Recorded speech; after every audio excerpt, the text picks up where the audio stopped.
এটা হলো বিশুদ্ধকারী ইনডোর, মানে তার মানে কি?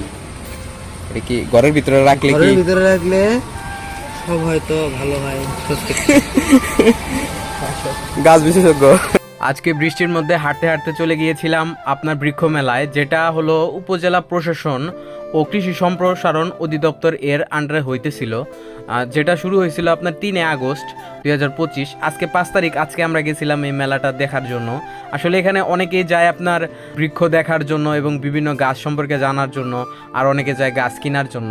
যেহেতু এখানে গাছের অনেক দাম ছিল, তার জন্য আমরা কোনো গাছ কিনি নাই, আমরা জাস্ট ঘুরতেই গেছিলাম বৃষ্টির মধ্যে। তো সেই বিষয়ে আজকের ভিডিওগুলো তো দেখতে থাকেন আপনারা। এখানে বিভিন্ন ধরনের গাছ সম্পর্কে আপনাদের ধারণা দেওয়া হবে। আসলে আমরা গাছ বিশেষজ্ঞ না, বাট আমাদের এমনি মজা করছি, এমনি ঘুরছি, এটাই। গাছ তো কেনার জন্য যাই নাই। আসলে কেনার জন্য গেলে আসলে অনেককে জিজ্ঞাসা করতে পারতাম এটা কি, এটার কত দাম। তার জন্য এখানে কোনো দাম সম্পর্কে কিছু বলা হয় না, এখানে শুধু গাছ সম্পর্কে আপনাদের একটু ধারণা দেওয়া হয়েছে।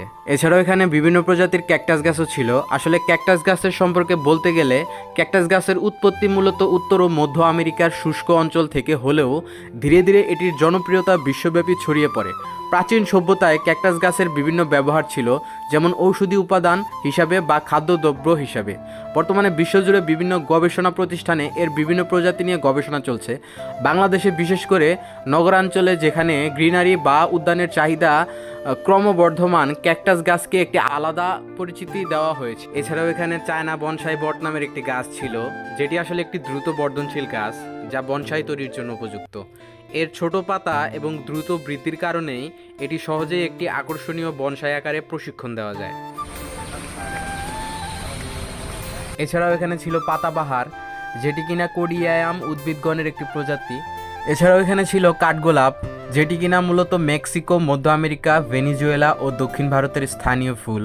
কাঠগোলাপ মূলত বিভিন্ন নামে পরিচিত, যেমন গোলাচি, গোলউইচ, গোলক চাপা, জালতা গোলাপ, গরুর চাপা ইত্যাদি। আরও ছিল এখানে বিভিন্ন প্রজাতির আঙ্গুর গাছ। গাছ বিশেষজ্ঞ আবির। মার্বেলি, কমলা, মালবেরি, হাই পেয়ারা। আও ভিতরে বাংলাদেশি গাছ। এছাড়াও এখানে ছিল আলু বোখরার একটি কলম। আসলে আলু বোখরা ভিটামিন এ এর জন্য খুবই ভালো একটি উৎস। এছাড়াও আলু বোখরায় উপস্থিত পর্যাপ্ত পরিমাণ খাদ্য আঁশ মানুষের হজম বাড়িয়ে খাবারের রুচি বৃদ্ধি করে। কাঠ লিচু গাছটা সুন্দর, এই জিনিসটা ফল। এছাড়াও এখানে ছিল কাঠলিচু গাছ, যা এক প্রকার লিচু জাতীয় সুস্বাদু ফল। এটি লঙ্গান এবং আশফল নামে পরিচিত। এই গাছের বৈজ্ঞানিক নাম ডিমোকার্পুস লঙ্গান, যা ক্রান্তীয় অঞ্চলের বৃক্ষ। এটি